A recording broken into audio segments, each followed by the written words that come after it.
A sheet of stars well above the world seems to dictate who finds who, a destiny betrothed to only those who are star-crossed. Much like nature, its ruling can be cruel. Some are blessed, yet some are condemned by the billions of twinkling cupids. But the lucky few who are selected, their bonds are forged in pure steel. Nothing, not even death, can do them apart. But in a world where death is curable, when the middle class and wealthy can simply respawn with machines and come back to life, what is stopping the majesty of the stars from defining love? Beast from the wild district truly find love? Could a noble from high society settle down with the beast? Could the roots that bind them together hold steadfast? The stars sew all sorts of hearts together. But once the weakest link becomes undone, will it all unravel uncontrollably? This is the story of a doomed courtship, a story about the vows that bind them being the very beings that end their lives, a story for the middling, a story about free lovers who find themselves damned by the stars. Chapter 1: Wedding Bells. The scent of cigarettes hung in the air, just outside the balcony of a glass skyscraper. The middlings always looked so falling from up here, the single soul from the top floor thought. It was true. There were millions of lights 50 stories below. All of the busy cars in view, objects down below walking about looked like ants. The building she was on was the tallest in all of the rings, including high society, and stood as a landmark from the streets. The exterior of the building was done almost entirely in glass, with the top being circular. Most of it was hotel-adjacent apartments, but the top floor was one large dome that overhung the entire building. This floor was dedicated for events, mostly those held by the ones wealthy enough to rent out the venue. Apart from the house-like private rooms, a large ballroom meant for any number of events high-class objects in the rings wanted to host. A year or two ago, Mistletoe, a rather famous hominid, hosted a Christmas bash on the top floor. Alcohol was shared around, little decorations strewn about. It was a lovely night for all the guests in attendance. At least, it was, until Mistletoe fell off of the building. 50 stories. Witnesses say the fall lasted for hours, but was over in only a few seconds. There was no salvaging the body. The woman at the edge of the balcony, who was reflecting on said story, showed no concern for such affairs. The balconies had all been redone to be taller and sturdier, so it was harder to climb atop them, and even harder to break through them. And so she remained, backlit only by the light in her private room. She was content to stand there, but being content was temporary. The silhouette shifted around, and a new light started to glow. The woman on the balcony was a bestial object, meaning she was part object, part thing. She carried no name, simply content to go by wind chime, though her soon-to-be mates referred to her as Alclaire. Her face was semi-translucent, made of decorated glass with white clouds all around. Her body was made of a paper flap, deep purple waves detailing it, getting lighter and lighter until they turned white near the head. A normal wind chime would probably stand upright, tall. She was tall, but upright? No. Instead, her tail flap folded from vertical to horizontal, only a meter or so down her body, and turned into a long, winding centipede-esque base. From there, many bug-like legs sprouted from the paper, and held her up, 2 meters high. Her head was adorned with a small flower crown, purple and yellow flowers encircling the rounded surface of her head, and finally, a wedding veil falling over her face. Her hands, clawed and segmented, had little lace cuffs on the end of them too. Nothing could be done about the other bug-like protrusions, but her frontmost legs had flowers spiraling up them like vines. The wind chime was currently fiddling with a lighter, snarling. She had razor-sharp teeth. Actually, only razor-sharp teeth. In contrast to her delicate body, she was a carnivore. The cigarette in her mouth snapped in two as her teeth clenched down, and the wind chime admitted defeat. The ashtray beside her was already full of dead cigarettes. No use in adding any more. The wind chime looked up at the sky, staring at the moon, at the stars. Back in the wild district of the Rings, a place predominantly ruled by Mother Nature, she'd used the stars to navigate, and the moon to tell the time. It was 7:30 now, only about half an hour until it started. It was such a confusing ritual, she mused to herself, and an audience of dead cigarettes. In the wilds, objects didn't need an entire ceremony to become mates. And what was up with that name? Wedding. She cringed when speaking it aloud. She was flustered, still upset over her inability to have fully assimilated with the culture of the Middle Rings.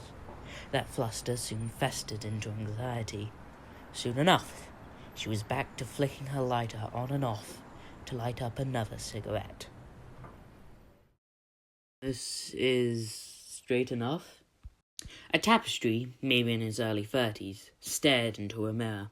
The blue fabric of his body was regally textured, woven red diamond shapes accentuated by little sewn-in pieces of golden silk. They weaved a continual pattern like a kaleidoscope, so easy to get lost in if it weren't for his eyes. Beautiful obsidian gems that seemed to absorb all and tell no lies. At least, that's what Lillian always said. The tapestry affixed a bow tie around himself. Of course, it was clip-on, for he was much too fumbly and nervous today to put on a real tie. But a second pair of eyes in the room tisked, walking over with a critical gaze. This figure was a painting, more vertical than she was horizontal. Affixed around her was an ornate golden frame and the painting of a landscape. The paint was old. The strokes looked almost like wrinkles accentuating her age. The woman walked in front of the mirror, slicing off Tapestry's vision of themselves. You need to do it like this, you goof. The woman corrected him warmly, a wrinkled smile across her flat face. Tapestry held his arms up defensively, a flighty squiggle across his maw. The painting's hands moved like clockwork, adjusting the bow tie until it was just right. Your father always needed help with these things, too. I think you got your butterfingers from him. Oh, ho, ho, ho, ho. She laughed. It was tired. Tender, but tired. You don't have to. Ahem. I won't have you looking poor right now. I remember how eager you were, going on about life is short when Spider Lily was respawned in our terminal. She hummed softly. Mother, you really don't have to. Tapestry mumbled, face now seeming to have woven in red patches of blush. Oh, yes, I do. No son of mine is going to look ratty on his wedding day. Your bride will be very upset. She chastised light-heartedly, finishing up and releasing her hands from the tie. Instead, Painting's gentle grasp fell to Tapestry's hands. After a moment of processing the old widow's words, Tapestry's smile faltered. Brides, Mother. I'm getting married to both Lillian and Auclair. Auclair being the affectionate nickname both had given to the wind chime. His hands gave a gentle squeeze to the paintings, but the other quickly withdrew. I thought I told you I wouldn't accept that thing into my family. The kind smile had vanished by now, replaced with only one of spite and disappointment. And I thought I told you she wasn't a thing. She is my wife. I'll have it no other way. Tapestry's voice remained gentle with the older object, despite her very vocal disapproval. He was patient enough for this. Looking up at a clock on the wall, he still had about 15 minutes before the ceremony. I do not want to hear any ifs, ands, or buts about it. Let today be a happy day. You can gouge out an eye or two after the ring exchange.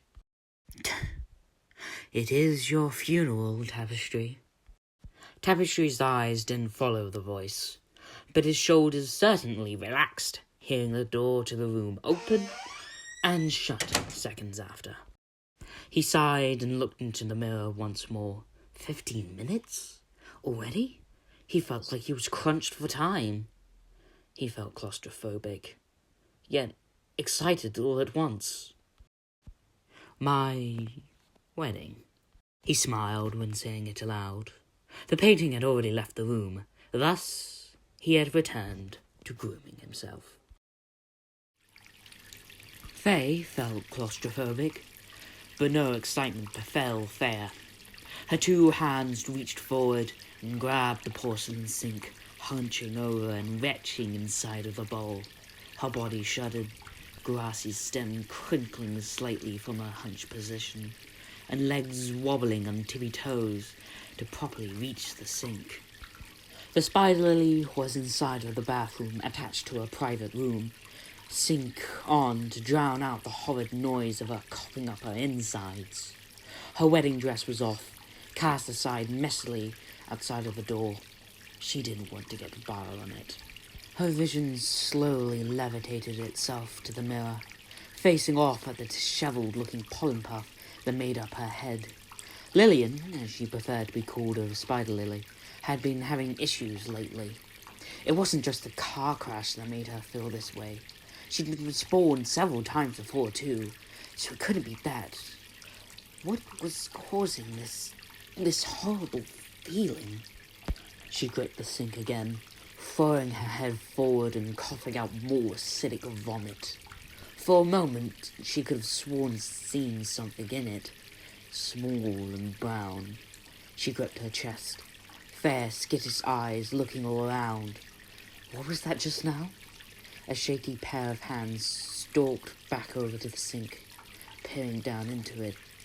But whatever was there, if something was there, had been flushed away by the faucet. She brought a trembling hand up and wiped her more, stumbling out of the bathroom and past her dress onto the balcony. She took a deep breath in of the night air. Would this solve her headaches? Her heart rate spiking? Her throwing up? No, but it made her feel better. In the air, she caught a familiar whiff, the scent of tobacco. Her head whipped around and scanned for any trace of where it came from, excitement finally rising above her covered nerves. Nerves? Nerves! That must be it. Stupid. Ugh, I'm just fucking nervous. Figures. She wiped some beads of sweat from her brow, a smile finally crossing over her face. Back on the hunting trail, she wondered who was smoking at this time. Faye knew Tapestry and Eau Claire both smoked, as did Faye, so it could be one of those two. The woman's finger tapped her chin, tapped her foot, and hummed. Aha! She had a plan. Climbing up and hunching over the balcony, Lillian called out. Hey-o, Eau Claire, sweetie, is that you? Tapes, taking the edge off? Truth be told, her voice was full of jitters. For as bombastic as Faye liked to be, right now that overactive mindset was really putting a strain on her. She went back to her room after being met with nothing but silence, throwing Faye herself onto the bed and sinking cautiously into it. She was honestly just killing time right now, counting endless seconds until the ceremony began. It was her day with Faye two special someones. She looked at her hand, raising it to her face and gazing upon the lovely proposal rings. Eau Claire and Tapestry had proposed the same night. Tapestry's was undeniably charming, suave too. He'd wrapped an arm around her and taking her into a dip, right as one of her legs left the ground, they leaned forward and asked, Will you marry me? She squealed at the memory. Rolling over, she looked at the other ring on her hand. It was significantly less expensive, but its emotional value made up the difference. or Claire had been much more coy about it, fumbling through a speech she'd found no practical use in memorizing, and just eventually asking if she'd be mates. The night was so emotional, Lillian honestly couldn't ask for much more. Faye had all but forgotten about the little episode in the bathroom a moment ago, quickly hopping off of her bed and scooping up her wedding dress. She looked no good without this. The flower petals on Faye made for an excellent petticoat, puffing up the jacket so it was gaudy and big. Just right.